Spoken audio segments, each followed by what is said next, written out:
Alright, welcome back to Old World Gaming.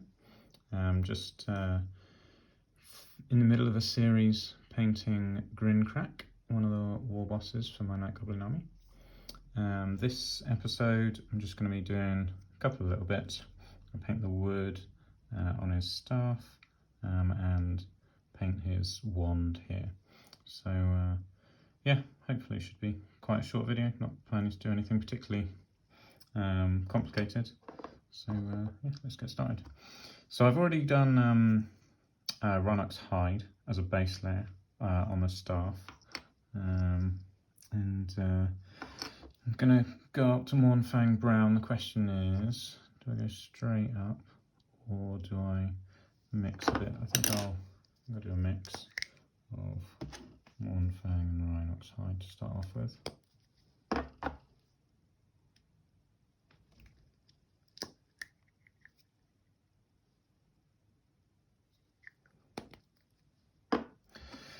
Could be overkill.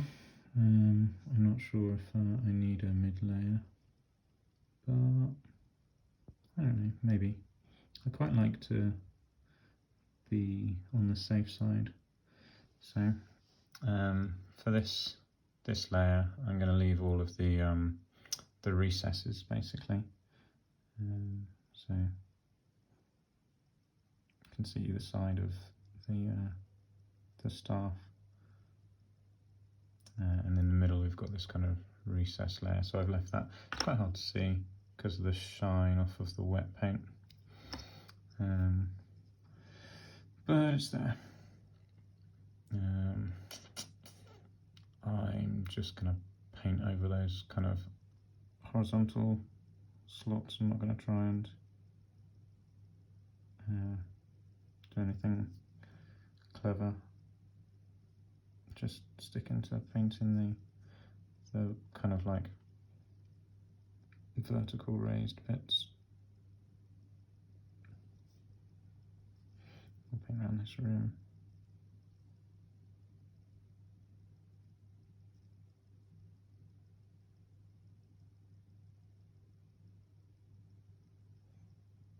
Kind of really just giving it a hint of brown. I don't want it to be a particularly light coloured staff. I want it to stay quite dark. So I'm just adding, yeah, just a tinge of colour to it really. So I don't know if I'll go up. I don't know. We'll find out, I guess. I was going to say I don't know if I'll go up much higher, but I'll go up until I'm happy with how it looks really. I've got no kind of real set plan other than make it brown and use Mornfang Brown. That's about as far as my plan goes.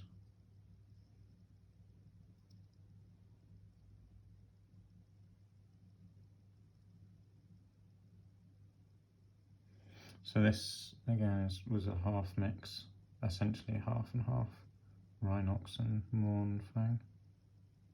Pretty happy actually, I think it was the right move.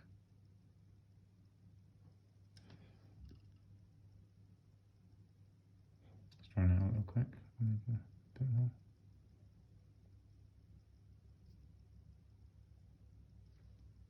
But we're almost done anyway, there's not much left. Make sure you can see. Don't know why it's so dark, like this is actually a light that the phone is resting on. So I don't know why it's so dark, but it's an actual daylight bulb. And it just seems like it's really dark. Maybe it's just compared to the, because it's got to handle the really bright yellow as well. The camera just can't handle having the brightness and the dark areas together. There we are. So that's kind of that first layer done. I'm not sure how much lighter I really want to go, to be honest. I might just mix a little bit of white in to that. Let's give it a shake. So we haven't actually gone all the way up to Mornfang Brown. We're kind of halfway with Rhinox and Mornfang. more for colour.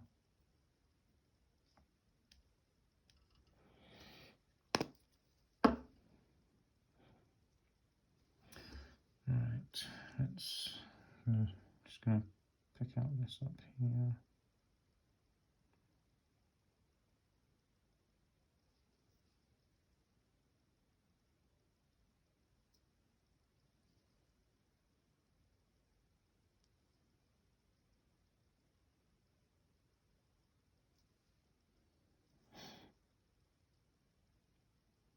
And just a few little bits, really. Just the kind of centre of each of these sections that I've just done. So not going right up to the edges. Just some kind of subtle highlighting, I guess.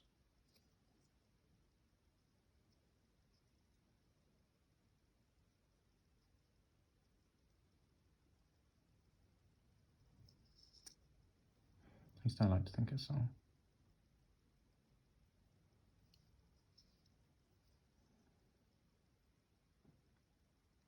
And I'm keeping it quite a dark wood, really. I don't really want it to be particularly light. Like all the other colours on this model, I've kept them all quite dark and muted. So, I mean, I think that's, I don't know how much you can see it, but that's probably about as much as I need on that, I think. Like this bit's got the most interesting feature is that ridge. Other than that, I think I'm probably pretty happy to call that done. Yeah, it's quite hard to see in this light. Certainly the camera's finding it hard. It looks a lot better. I mean, I'll take a photo afterwards anyway and put it on the thumbnail, just like I always do.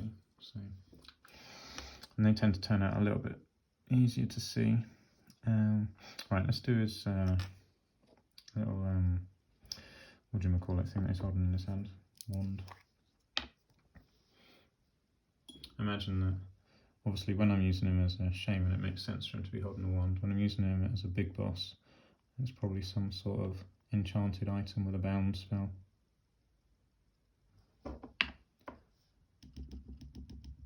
That's the way I look at it.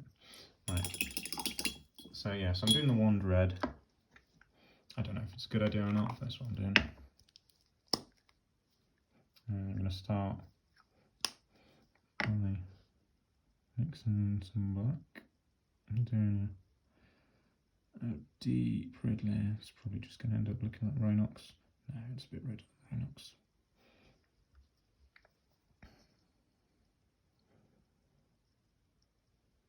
I'm trying to make sure I keep it in frame so you can see what I'm doing as well.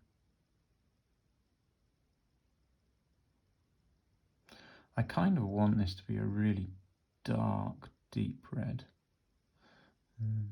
So I'm not sure I particularly want to go right into the recesses with this colour. I want to leave it black in the very recessed areas, ideally. And just kind of suggest that it's red.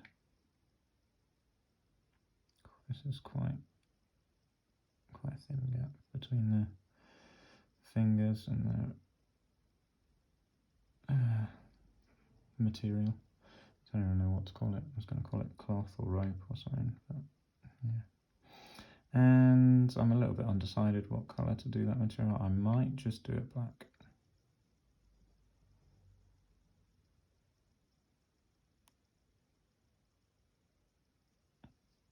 Yeah, black's probably alright. Okay, so there we go. So there's our first red layer. It's a nice deep red. Again, so deep you can hardly see on this camera. Right, now let's move on up a little bit. I think that was a little bit too runny for my liking.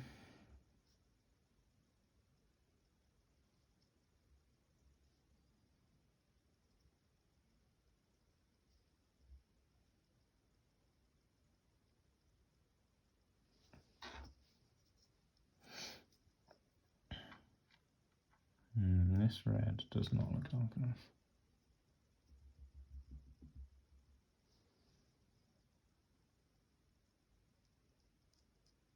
Yeah, this red's quite light as well. Anyway, committed now.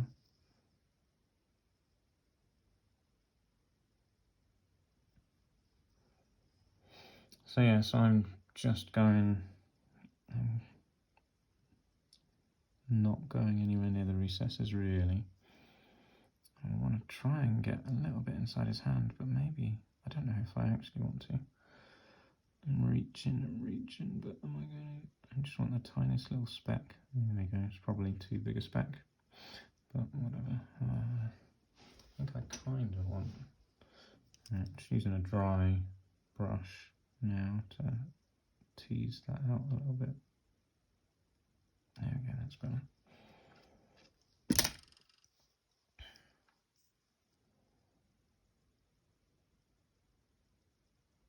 Just a smidge there. A little smidge bit down here. And then we want some in the back. I quite like to do a thin line all the way around this bit. If I can do it without getting rid of everywhere else. I do use a really fat brush. I probably don't do myself any favours, but I don't know if I've got any good smaller brushes, and I just like large brushes. There's something about their, I don't know, they just feel quite efficient. Yeah, I quite like how that red's coming out.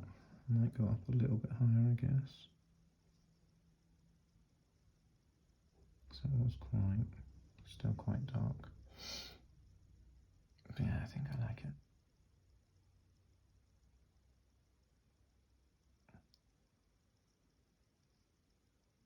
Now I'm just trying to go right in the very centre of the bits that I've done already.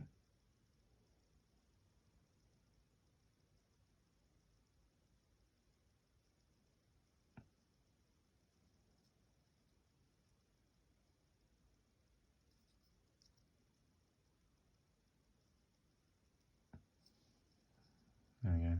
Yeah, that's nice. I like that. That's a good looking kind of, it gives it a bit of a, almost like a deep, like marble kind of colour to it, if marble was red. So yeah, I'm very happy with that.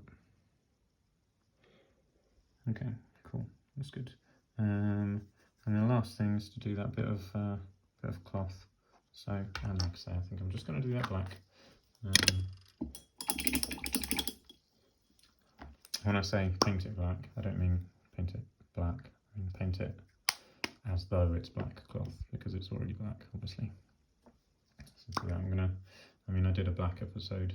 The very first episode of this series was painting black, and ironically, when painting black, I didn't paint any black because it was already black from its undercoat, and all I was doing was painting grey and white, or just varying shades of grey.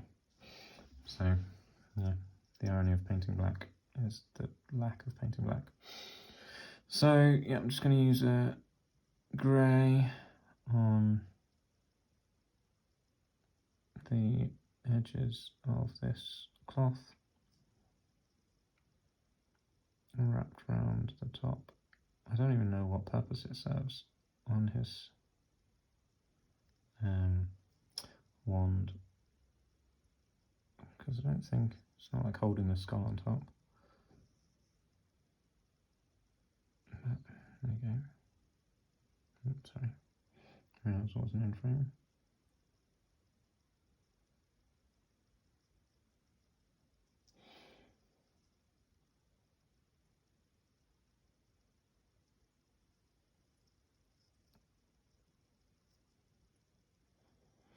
Okay, that's that there. Let's go a bit lighter.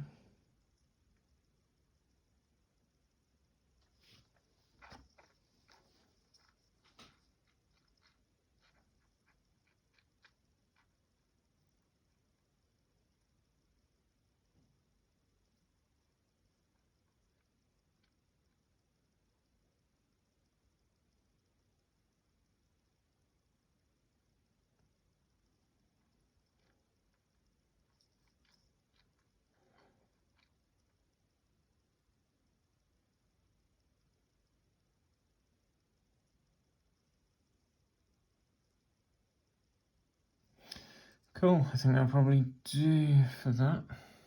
Yeah, it's pretty basic, but that's his wood on his staff done, and his wand is now red with a bit of black cloth tied around the top. There you go. Cool. Alright, well, thanks for watching.